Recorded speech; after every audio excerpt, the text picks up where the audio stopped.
Hey everybody, welcome to another episode of the Star Wars Minute. It's your daily podcast in which we analyze, scrutinize, and celebrate The Last Jedi one slap-happy minute at a time. I'm Alex Robinson from alexrobinson.fun. I'm Pete the Retailer from PeteTheRetailer.com. And I am Jenna Busch from JennaBusch.net. And I used to co-host a show with Stan Lee. I have contributed to 11 books in the Psych Geek series, including Star Wars Psychology. I am writing another book right now, and I write for everybody and their mother on the internet. All right, welcome back, Jenna. Thanks for having me again, you guys. We are, you are our second All-Star of the week. Ooh. So thanks very much for that. And we're here to talk about minute 27 of The Last Jedi.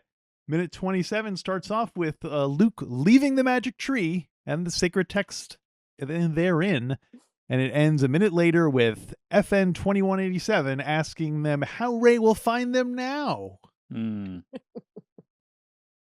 So, yes. The beginning of this minute, I was kind of distracted by Leia's hydro flask. Yes, okay. Can I talk about that? Because, okay, Please, I have while we're been here. on some boats before. And they have things like if you've got a boat with a kitchen, I do not, just throwing that out there. I've been on other people's boats. And you're saying you want one, though. If anybody has a spare boat with a kitchen, they should send it to you. I don't think it would fit in my apartment. On a boat. My apartment's the size of a postage stamp. But they have these things where like the stoves they're on hydraulics. They swing so they don't get all messed up from the waves. Yeah. And they come out of the drive drops and everything's rattling. And Yeah. you'd think by the time we hit space travel, we'd have some cup holders, places to put your hydro flask. I have issues with that. I don't know why that stood out to me when I saw it at the premiere. It stood out to me every time I've seen it since, and it stood out to me this time. You stood up in the theater. You're like, they need a cup holder. Yes, that's what I did during the premiere. I did that in the middle of the premiere. No, I did not do that. Internal monologue. Right. What is the significance of the rattling water bottle? The case of the rattling water bottle. It was weird. I feel like they're jumping. Like I guess it's to show that they're at normal speed or something. But they showed that with the movement of the stars. Yeah. So I thought it was such an odd choice. Like, did they shake the set? I don't know. That's Probably. just small things like that. It's like watching old Star Trek episodes where not everybody was sort of moving along and at the same rate, you know? Yeah. So yeah. but it's nice to know they're environmentally conscious in a galaxy far, far away, and they have water bottles. Yeah, it doesn't look like there's anything disposable in there. So. Well, that is the disposable water bottle. Oh, They're sold in those like $10 hydro flasks. I didn't know if it was some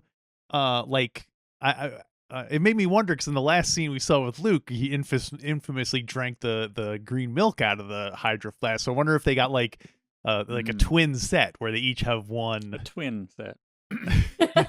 You know, they actually sell a cistern. The only reason I know this is because I went to a big award show and as press, not anything else, but they had in the press room these water bottles that they were made of metal, but they're ones that they sell. They're like supposedly you're going to use it again, but they want you to buy theirs. So it's like a regular plastic water bottle, but just made of metal.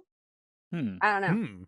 Weird. It seems like you're going to screw yourself out of the market that way if you saying, here, buy this, then put regular water in it. Yeah, it seems a little short-sighted. We're very focused on the water bottle. Right. That's what this minute's all when about. You break things down minute by minute. A water bottle can make or break. Well, and also, just the scene where it starts off with Leia in she seems like do you feel like she's using the Force somehow in like picking up on Luke's distress? That's the impression I get from it, is that it cuts to her all like sad and then I thought maybe the bottle moving was some kind of like telekinesis Force thing or something. She's very stressed out. Things move. It happens to me too. No, it does not. I feel like that the hand on pulled the whole ship out of hyperspace. Yeah. You know what's weird? After all this time, I still, whenever I see her distressed, I get very sad about Carrie Fisher. Sure. And I know it's good, but I mean, she immediately sucks you in with that, and also I'm watching her do this, and then I'm also looking at her ring and her bracelet because I'm a magpie and I want them.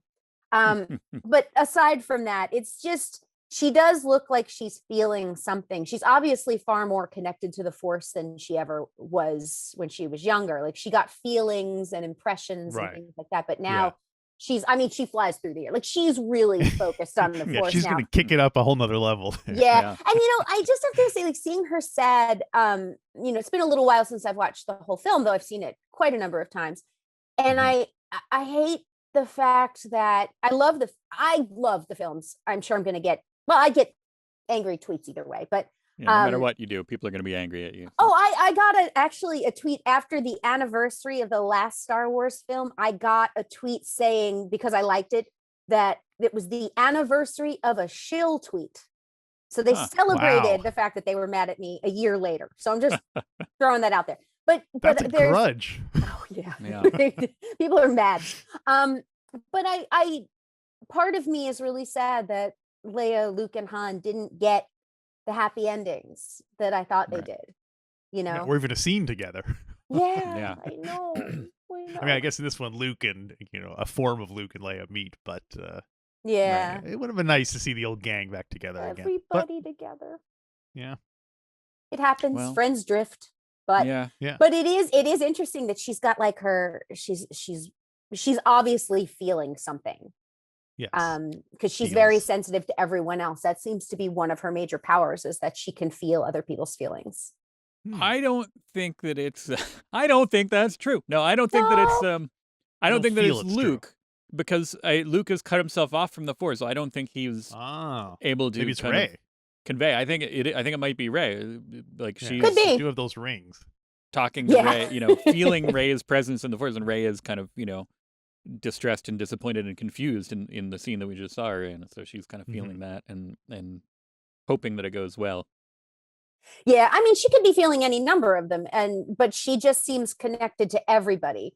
To Rey, to Luke, to her son. Right. Like she's an empath.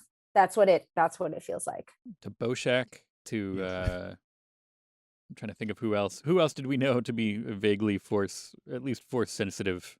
I mean, if you think about it, everybody is in a way, even if it's tiny. That's a whole different, connects bag of worms. everything. It should be. Oh, I'm not even getting into midichlorians. It should be everybody. Yeah, but I do feel like everybody, at least because I grew up with the original trilogy, that I feel like everybody is connected to it, whether they're aware of it or not, or whether they use it or not. They are connected to it. Right. So it's also stressed. Fun. Yeah. So it's also funny that she doesn't pick up. All living things. It's funny that she doesn't pick this up from Finn, considering that in the next movie he's going to reveal that he is also a Jedi. So it's weird. Yeah, but maybe using that plastic bubble. Yeah. Well, it might just be people she feels particularly connected with at the moment. So she doesn't care much for that. Just former stormtrooper. I mean, you can understand Princess Leia not being necessarily well, she does on a slightly more upbeat Princess Leia, General Organa moment. She slaps Poe in the face. Talking about connecting, feeling a connection with someone. Certainly upbeat. Yeah. She's. You know what? I'm sure somebody else, one of your other guests, has mentioned this, but I feel like there's some sexual tension between the two of them. I know the ages are a little off, but I'm telling you, I feel like it's there. I don't condone slapping, but that's, unless that's your thing. But it two consensual adults. Sure. But I feel like there's the thing there, and then the joke about his head is in his cockpit, Right. Just throwing that out there. But it is interesting. Like she's mad. She's mad. Maybe that's what she was feeling. Maybe she was stressed about having to go. She's like, I gotta slap him. I want to slap him, but I gotta slap him. That's the drama. That's what was happening. It could be that's like the ceremonial kind of like, like if she slapped him and said, "You're demoted," and then turned to, Stilmarine Stark or whoever the other pilot is over there that's like next in line, like slaps him, like, "You're promoted." Like, I feel like HR would have something to say here. It's an Alderaanian tradition to slap someone when they're demoted and to goose someone who's being promoted. So it's a okay. As long as it's an established law, that's fine. Right. The way she says you're demoted, like, I don't know, to me that seems like she's almost treating it, because obviously it's a very funny bit, so it almost seems like Leia is doing it like because she like knows that it's funny or something. But it seems very Cher. Like, I expected her to say "slap out of it" after she slaps his face like that. But I do enjoy the quippy lines in Star Wars. So, but it is kind of funny, because when you look at his face afterward, like one of the reasons I love Oscar Isaac is because his facial reactions are so good, and they show everything. So there's like this moment of, I totally deserve that, and then this other moment of, no, I didn't, and then oh yeah, maybe I did. Wait, she slapped me. Like, there's a whole monologue going on in his face in like 2 seconds. Yeah, it's kind of awesome. It goes the whole range of emotions. So much in that scene. Or I'm just completely reading into it, but that's what it looked like. Well, he's definitely expressing. It's fun to see people expressing emotion again in Star Wars. Yes. It is interesting. Also, you're talking about the hint of a sexual tension between the two of them, and I mean, there's certain, like, to us that seems like, wow, well, she's so much older than him, but certainly we've seen plenty of movies where the gentleman lead would be as old as Carrie Fisher was, and his love interest would be as old, or if not younger, than Poe Dameron. So it's, and Carrie Fisher looks good. She looks good. I get it. Yeah, totally get it. And I also feel like Poe's pretty open to kind of whatever, Right. He's he's like, someone looks good, cool, that's cool. Great. He puts the damn in Dameron. What's cool too is that, like, you can tell how much he admires her too, and so in that 2-second monologue he did with his face, you can also see the, like, I really want her approval, and I don't quite understand why she doesn't give it to me. Okay, wait, now I do. Right. Now I don't. Yeah. But like a puppy. Yeah. It's like, well, wait, why are you? Why did you You're say I'm a mad bad that dog? I pooped on the carpet? What? Yeah, I had to go. What? Why am I a bad dog? So it's actually no Dameron. Yeah. Okay. You mentioned the get your head out of your cockpit, and I've heard I don't know if it's a rumor or just a speculation or whatever, but I've seen people say, like, oh, that's totally a Carrie Fisher line. Do you think that she wrote that herself? I wouldn't Do you be think surprised. Yeah. It seems like, I mean, I think with some of the other, I can't remember which one specifically, but that, they basically, that at some point they gave her the script and was like, hey, can you do a little punch up here?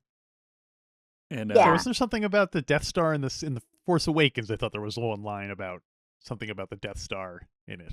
Yeah, I mean, I wouldn't. It either could be someone writing for her, knowing the way she speaks, or it could be her doing it. But either way, like, it fits. It seems like a thing she would say. And it's funny. I keep going back to, I fall down these Graham Norton show rabbit holes sometimes, and I always rewatch the Carrie Fisher ones because she's so funny. And just thinking about, I actually just watched that the other day, and it's the one where she's talking about Harrison Ford and the affair and the whole thing. But just having recently seen that and then watching this, like, it just fits. It's just so Carrie. It is. Yeah. That's so Carrie. There's that line where he was like, "There's a lot of heroes on that mission," and she says, "Dead heroes, no leaders." But that was a good like cut to the quick kind of line. Yeah. I like that, and I also think there's this really sort of interesting phenomenon when you're talking about military stuff, where, like, if you die, you're like automatic hero, and if you live, sometimes you have to deal with the consequences of your actions. So it is interesting to, the leaders have to get through it and deal with the consequences. And not that I'm not saying that people who die in battle are not heroes, but I'm, you're against the troops. That's just, it's your well-known stance. Yeah. Very anti-troop. Yeah. And also, I just think about Leia and all the years that she's had to deal with this, and how she's had to, particularly if one of her powers is empathy, how she has to deal with the fact that a lot of the people that she's sending out, she knows aren't going to come back. Right. And so Yeah. every time, like even after all these years, every time it looks like it still hurts her and it still upsets her. So, if she's feeling that, like you kind of understand the slap a little bit more. I mean, also because Carrie, but you Well. kind of get that. So she's managed to maintain this good leadership and this detachment, but also the ability to feel regret about what she's had to do. And maybe she can't express the sadness herself when she has to send someone to their death, but she can slap someone else. just a theory. Do really we see other people herself. Do we see other people get slapped in Star Wars? I'm trying to think if there are other cases. Oh God. Specifically slapped, not like punched or Right. You'd think I'd remember that since it obviously stuck with me this time, but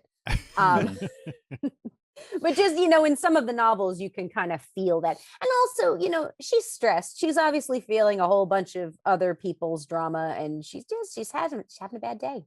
Her water bottle is rattling because no one thought to put a cup holder anywhere on the ship. So, that noise is annoying. Maybe she's just upset. It does also have a Jurassic Park feel to it, where you see it rattling, you think like, oh my God, the Tyrannosaur must be. That's the first thing I thought. Yeah, I mean, it's definitely feels like a sense of dread when something's rattling like Something's that. coming. So it's definitely a dinosaur. In the background, I start Googling I Google Star Wars slap, and the all the things that come up to begin with are all there's stuff about this scene and about like outtakes and about how they did it. The number keeps going up the more I scroll down. At first it's like, oh yeah, she slapped him 20 times. Then it's like 21 times. Then it's 40 times. Watch Carrie Fisher slap Oscar Isaac 41 times in Star Wars. Like it keeps going up. So apparently they did this scene a lot. Just, I don't know if it was as a gag or if as just to kind of break the ice or whatever, but they did a lot of slapping. And then the first, the only thing not related to, there's a couple of other, it looks like stuff from the comics that's happened. There's been a couple of slaps maybe. And then there's an ad for Star Wars slap bracelets. Oh. And then there's Star Wars Minute, Force Awakens, episode 60, slap on the face. So does someone get slapped in the face in that one? I don't know. I don't remember that one. We'll have to go back. Dark Space, Kylo Ren, close to the camera, addresses someone off camera whom we do not see.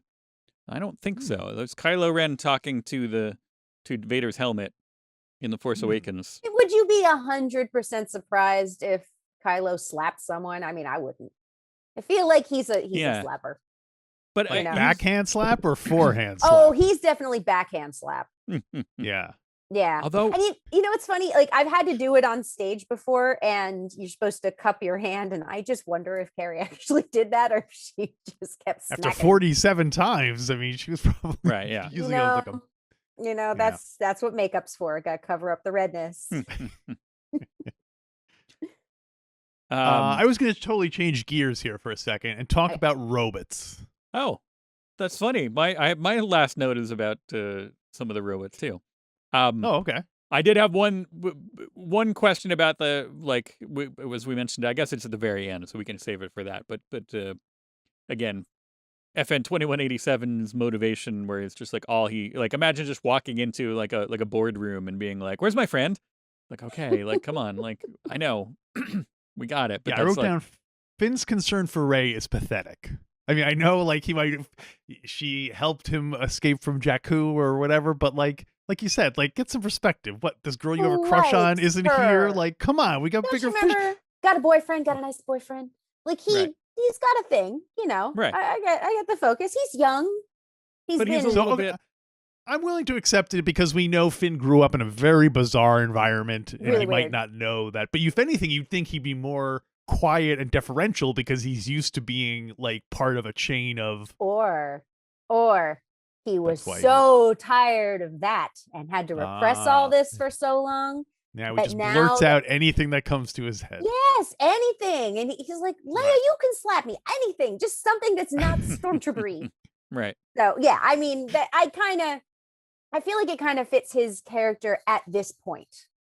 in the Yeah. film. Like everything sort of changes as we go on, but I just sort of, it didn't surprise me, but I feel like poor Leia, just leave her alone with her pretty sleeves. Yeah. Let her Yeah. and her water bottle, Like rattling everybody's water bottle. busy here, and I know granted, it is, it's not completely, it's Who not let out this of man on the character for bridge? him because he's still like, even as throughout the, his arc from the Force Awakens, is mainly, he's mainly out for, his main concern is Rey, and to a lesser extent kind of saving himself, and then also he's kind of, wrapped up in the whole resistance thing, but that's not his drive yet.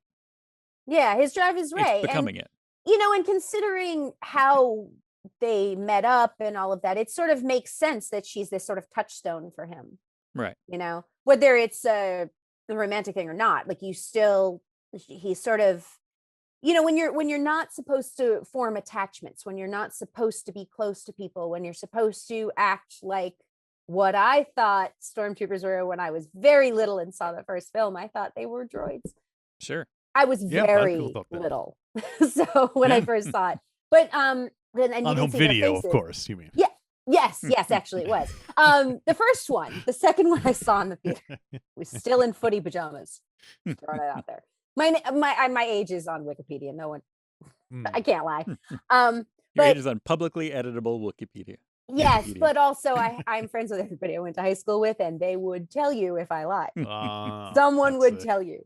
Keep you honest. But I think it's, being that repressed for that long, having somebody, some sort of connection with somebody who isn't part of that is a touchstone. Yeah. You kind of cling on to that. You desperately hold on to that as much as you can. So, not having her there, and he's having a bad day. Everyone's having a bad day. Maybe his water bottle was rattling too.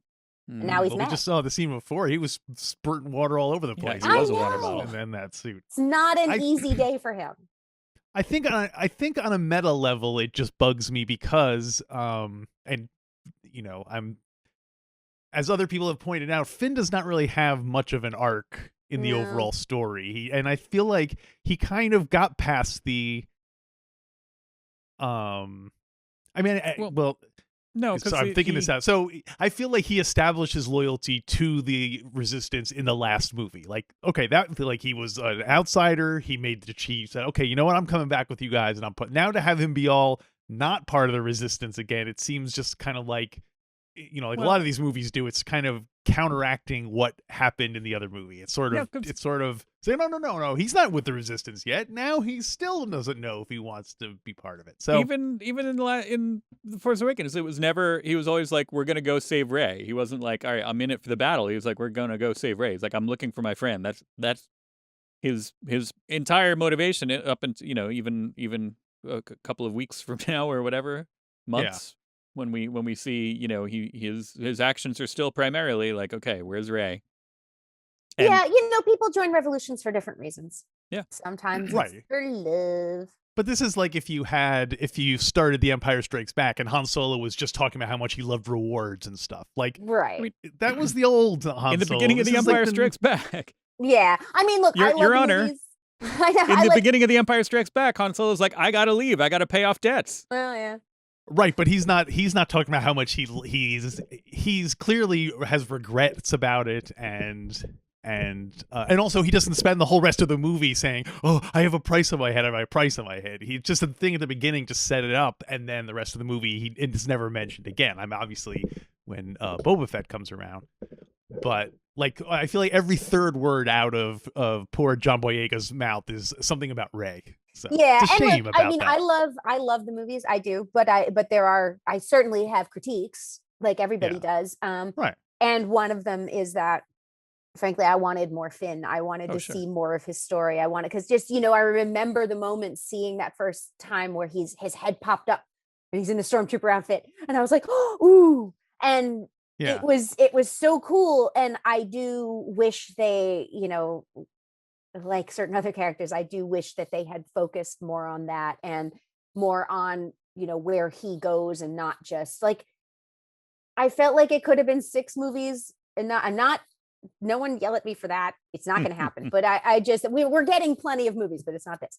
But I just, I do wish that there was more of Finn, and I do wish that he had more of an arc. But I do understand, like, I sort of feel like he got stuck a lot in the beginning of his story and didn't get to go as many places as I wanted to see him go. So while I do, appreciate him, so yeah, like I do appreciate him, like, really, focusing on Rey because she's really the reason for this.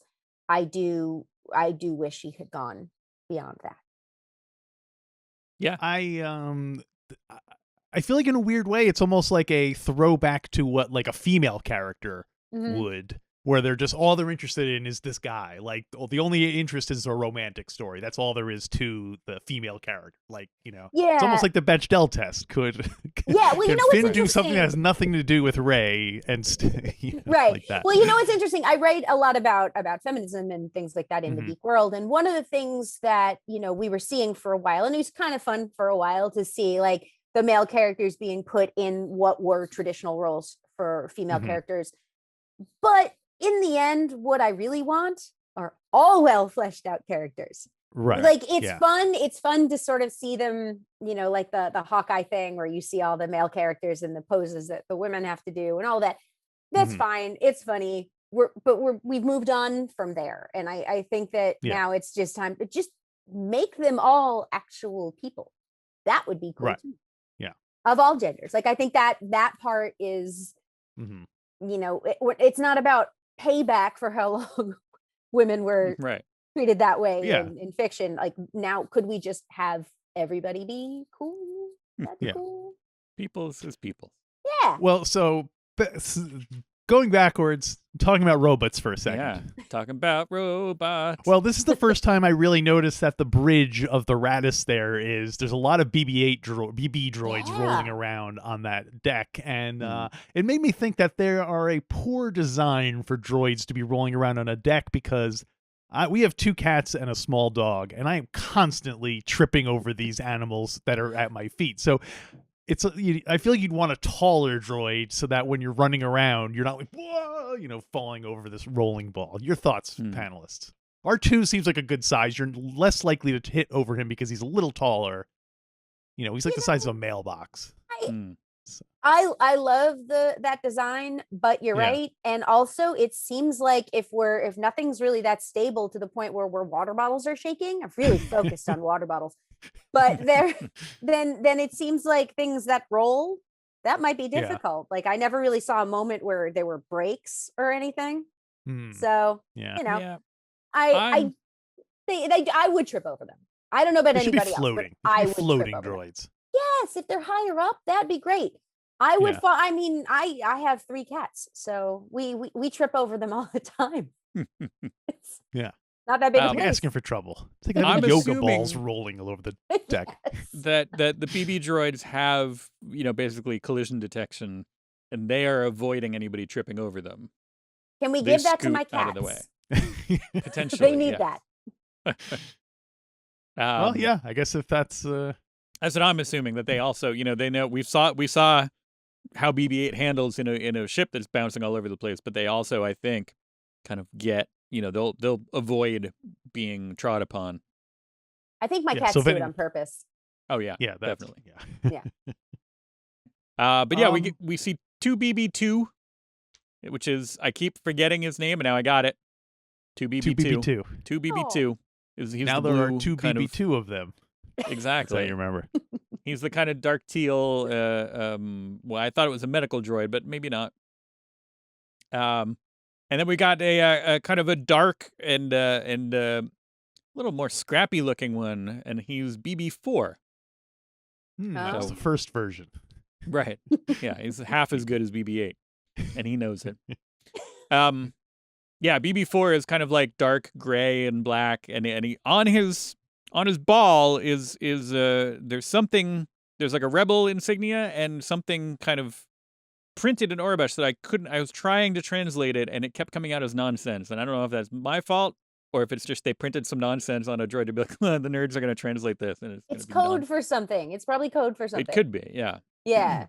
But I feel like the at least the BB models rolling is better than I love R2, but he falls down a lot.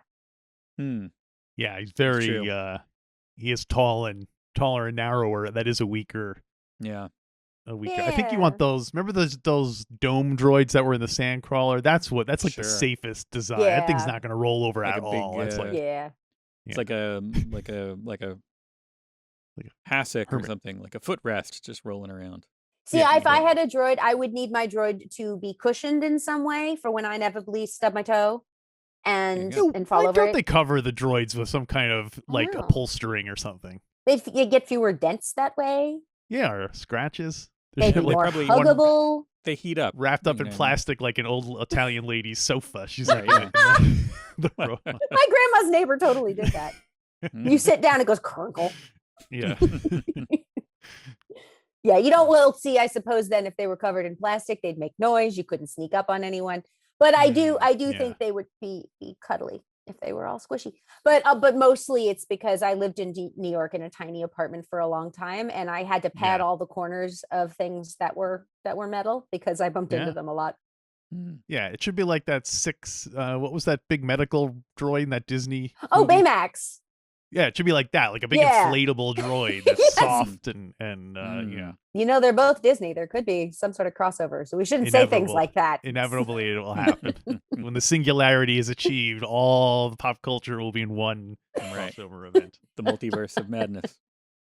Well, my last note is positive note. I love the shot of when the Raddus comes out of hyperspace and then you just see it there sitting tiny in the middle of this inky black void. I really Yeah. thought that was a nice shot. I know, Pete, you've never seen Titanic, but it's my favorite shot of Titanic where the boat starts to, is in trouble and the guy on the deck shoots up like the flare. Yeah. And, the deck's everyone's screaming, running around. And then you cut to this far away shot. You see this tiny boat in the middle of this giant ocean, this tiny flare going, and you're like, oh my God, they're screwed. So that's what I think it kind that of reminded shot's me of. why I can't go on a cruise.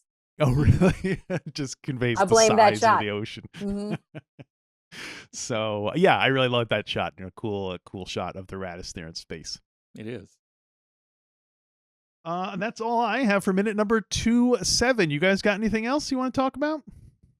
I really want to learn to do my hair the way Leia does it. I know she called it a baboon butt, but it's really cool. And I have nothing else to do.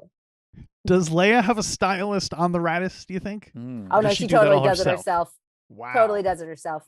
Maybe like not a droid, like a No, Leia droid no. used to- I learned to use the donuts when I was a kid. I had hair down to my waist. I mean, it's still pretty long, but I used to have the donuts and I'd wrap them. I did that all myself. In fact, for Christmas, not this past year, the year before, when we could still go out, I went to a party and actually did the hair that she has in episode 4 in the final scene.